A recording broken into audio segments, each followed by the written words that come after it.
Guys, samahan niyo akong puntahan natin ang evacuation center ng Mapanas.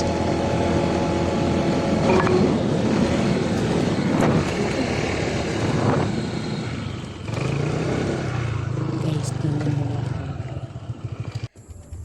Ang ganda ng place. Pero may nakita kami. Guys, may multo. Hindi namin alam na Madre. kung totoo ba ito o hindi. Madre. Totoo yan? Kasi wala siyang Madre yata eh. katao-tao. Totoo nga yan? Hindi. Hindi ko alam. Pinagawain pa namin dalawang Panigin mo. asawa kung totoo ba ito o hindi. Yan guys, oh. Tapos may nakasilip pa dun sa loob.